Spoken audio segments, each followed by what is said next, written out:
Hi, and welcome to the Cancer Support Community, California Central Coast educational talk about dental health and cancer.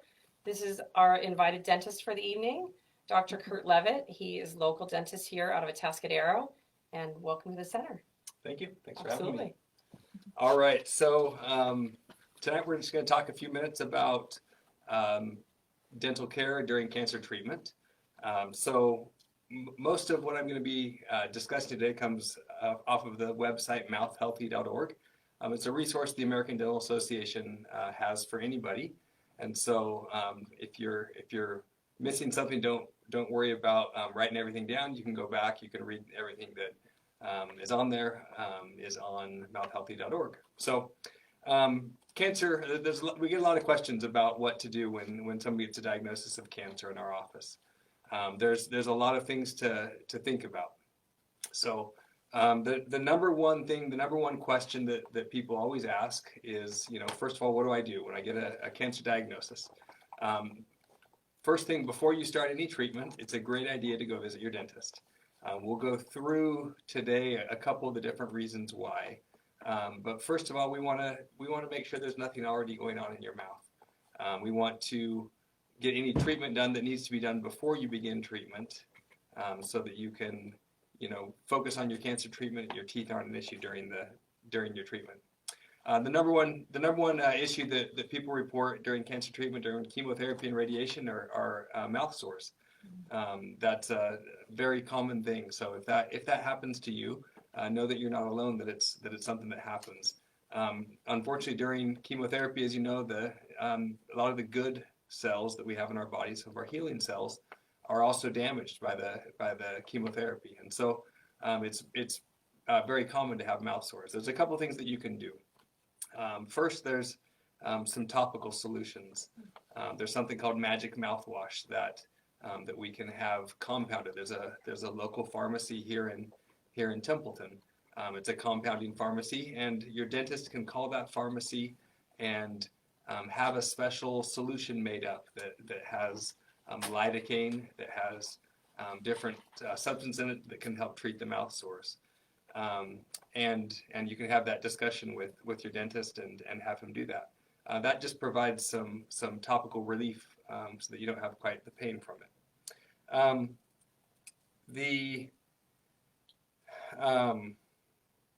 There's also some other things. Obviously, keeping your mouth moist is an important part of this, and we'll talk a little bit more about dry mouth and what that can cause.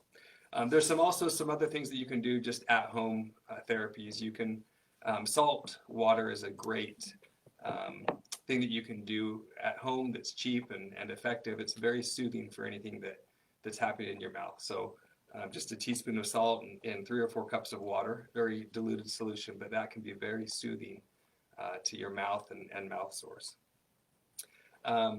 The next most common issue that we hear about is dry mouth, and dry mouth is very common for anyone taking medications. We tell our patients that sometimes as we age and we start getting more medications, one of the top side effects of all of the top 20 prescribed drugs is dry mouth. It's a potential side effect of any drug, and especially during chemotherapy.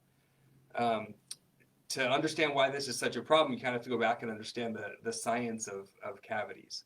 So the way that we get cavities is, as we know, we have about 1 billion bacteria living in our mouth, and about 300 different species of bacteria in our mouth. So different types of bacteria that are there. There's one in particular, Streptococcus mutans, that causes dental decay.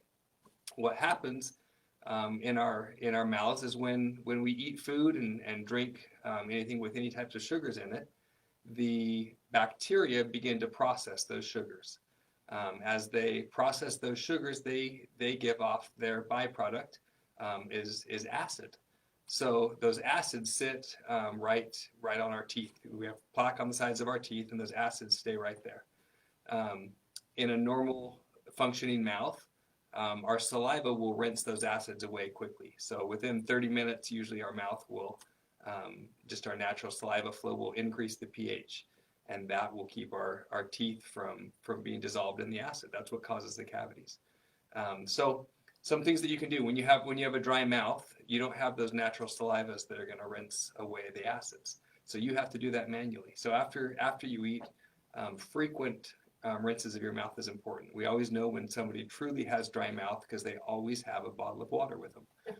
They just always are have that water as they're sitting in the dental chair. They'll sip the water 3 or 4 times. It just becomes habit. So always have that bottle of water with you. There are saliva substitutes that you can try. There's people report different results with that, but there are saliva substitutes that feel a little bit more slimy than water, and so you can try that. There's different sprays and mists that you can use in your mouth. So understanding that the dry mouth is allowing those acids to stay on there. After you eat for 30 to 40 minutes, it's a good idea to rinse your mouth out with water multiple times, just so you can simulate the effect of saliva in your mouth. We recommend during this time that your home care is better than it's ever been, because you have more of a reason than it's ever been to take care of your teeth. We always hate to see when someone comes back from cancer treatment that we give them more bad news that they've got multiple cavities. So it always gives me great joy when I find that patient that's been able to get through it without having any dental issues. So in addition to the water, fluoride is really your best friend. One thing that we generally will do, and we know someone's going to be going through chemotherapy, is we'll make fluoride trays that you can use and use those as a topical solution onto your teeth. There's prescription strength fluoride toothpaste that you can begin using that just give you an extra boost of fluoride, because that fluoride will help strengthen your teeth and counteract the effects of the bacteria. So those fluoride trays, you can use something called Gel Cam. It's a prescription strength fluoride gel that you can put in those trays and let those sit in your mouth, and that will help strengthen your teeth. So moving on, the next thing that we talk about are your gums. Being sensitive. People can report that their gums and more particularly people that have gum disease, it's a big concern. Again, like I mentioned, one of the first things you want to do when you have a diagnosis is to go in and have that consult with your dentist, and you can talk about, first of all, not just about your teeth, but also about your gums, what kind of condition your gums are in. How deep are the pockets around your teeth? If you are someone that has early periodontal disease.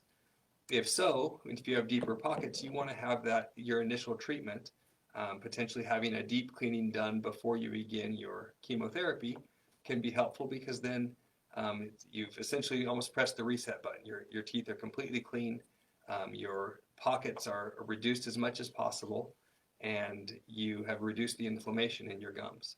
So that way, as you're going through the treatment and your mouth is going through all these other things and your whole body is going through the other changes that it's going through, you at least know that you've had your gums in the right condition. As you go through chemotherapy, your immune system can be weakened, and so your gums are more likely to be inflamed and irritated during cancer treatment. So having them ready beforehand is important. So just the normal things that we talk about, how can you get them ready?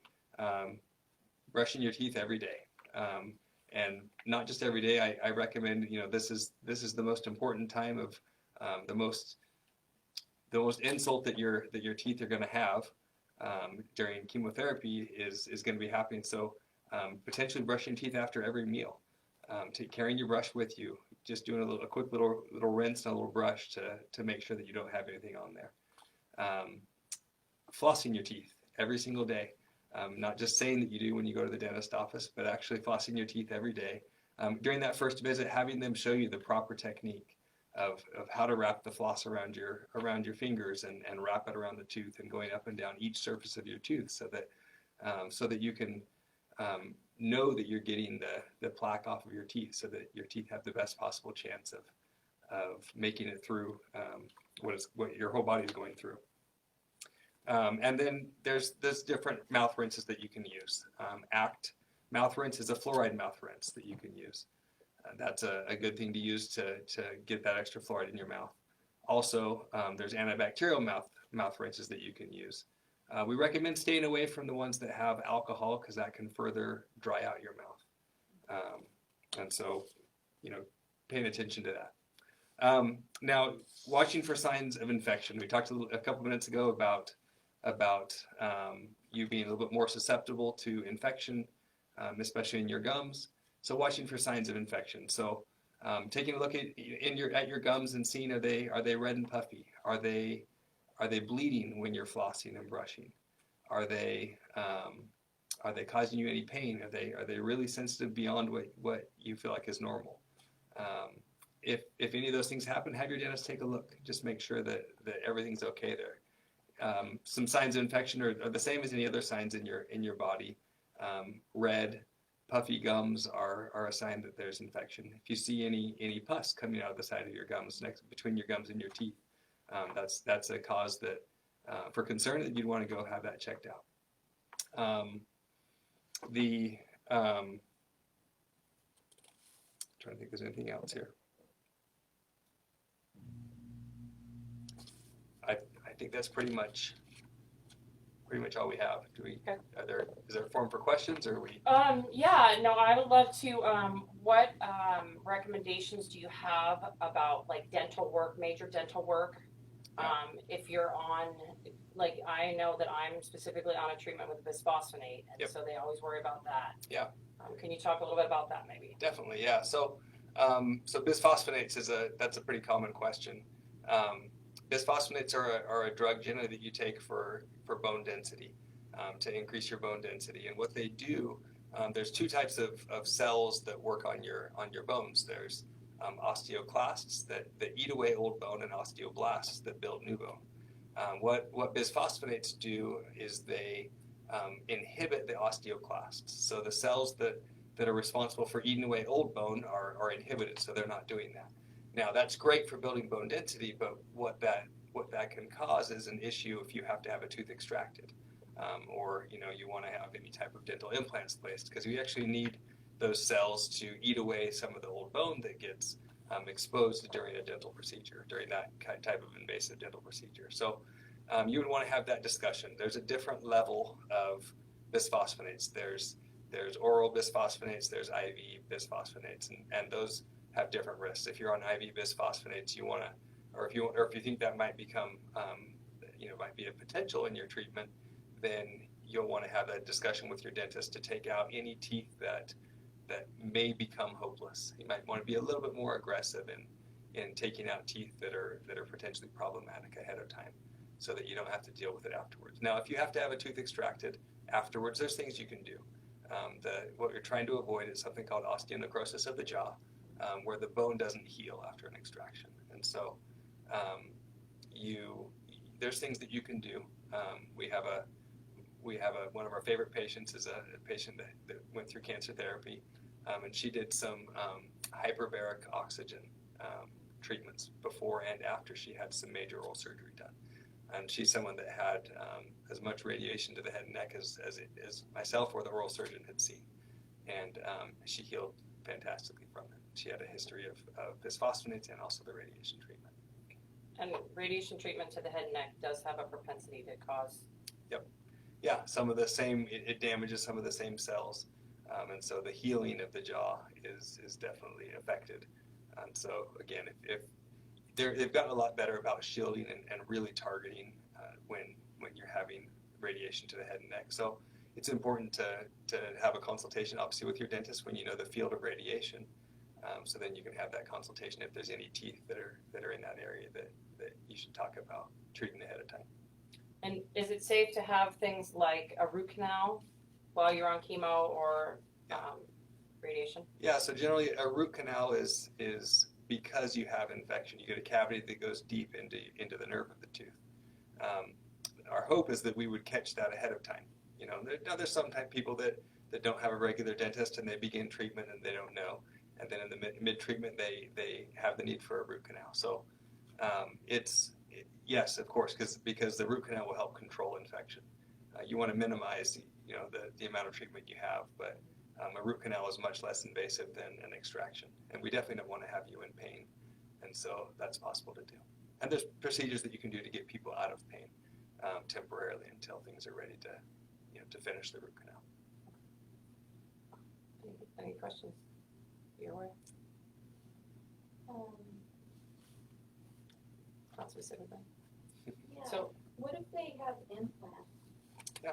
And then something happens where they might get an infection or, Yeah, so implants are, the way implants work, they're made with a surgical grade titanium, and your body will actually treat the implant as if it's human tissue. And so implants, they're great because the bone will actually connect to them. So most likely there won't be issues with implants if you already had an issue before, before the treatment. Then it could potentially come up, but it's very rare that there's issues with the implants. Now, if the implant starts to become infected and irritated, there's things you can do to do some cleaning around the implant. They can do, a deep cleaning around the implant so that we flush out anything that might be irritating it. And then, as the implant itself, we probably wouldn't do anything unless the implant became mobile and really irritating to the patient.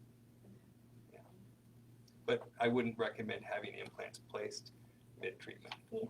We would wait for that to be done. Well, and then that brings me to the second question then. So let's say you go through treatment and then you're going to have implants. Is there any precautions they need to take prior to having the implants put in? No, we would make sure just the standard things that we go through before implant placement. We want to look at what medications you're taking. If bisphosphonates are involved, that's definitely not wouldn't keep you from having it completely, but we would want to know how much you'd taken, how long, what form, and that would be something that we would take a look at before we move forward with that.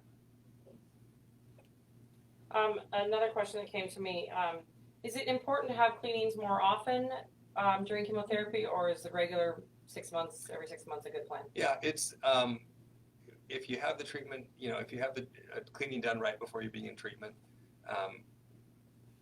there's some people that will recommend doing 3 times a year, but it's not mandatory. If you're doing a really good job at home, if you're really, really up in that, you're flossing and brushing and doing more than you've ever done, the 6 months can be just fine.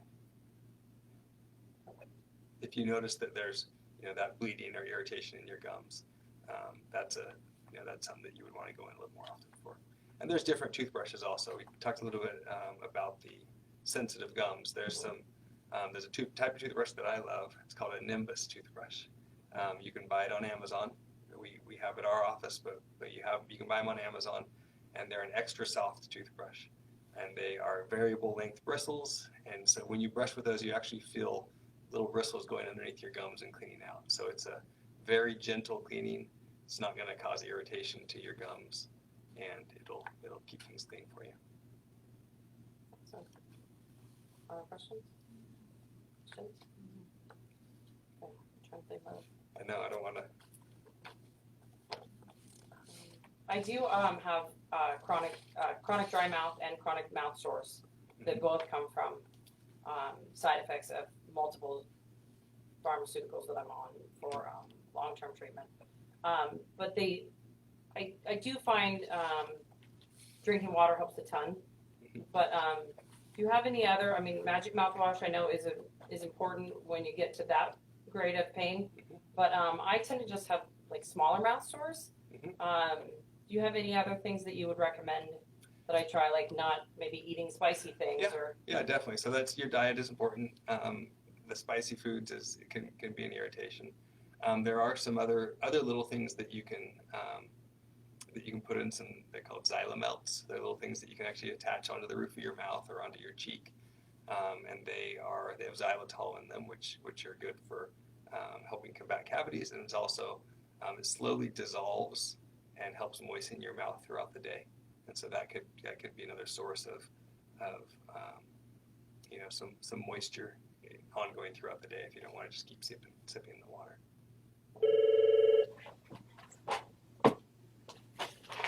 Sorry, technical difficulties. No problem. Yeah, I think that kind of covers it. Any other thoughts on how dental health is important just in general overall for your overall wellness while you're taking care of yourself through cancer? Yeah, definitely. It's not just while you're in cancer. Obviously this is where all of our nutrition begins, is in our mouth. My main things I'm convincing people of is that they do need all their teeth. That it is important to be able to chew our food and be pain-free while we're chewing our food. If our body is having to deal with an infection, a chronic infection in our mouths with gum disease, periodontal disease, it's inflammation in our gums and in our bone that are holding our teeth in, and our body is constantly seeing this threat, and so it's constantly trying to fight an infection. So as we know, if our body is constantly trying to fight an infection, it weakens it for other things. So the mouth is the gateway to health. So not only just keeping our teeth strong, but being able to chew food where we get our nutrition from. It's important to give it the time it needs. But it's also important, the dentist also knows that when you're going through chemotherapy, that's a tough time. It's a really tough time. So have a discussion with your dentist and say, this is where I am. This is how I'm feeling. This is what I'm worried about with my teeth.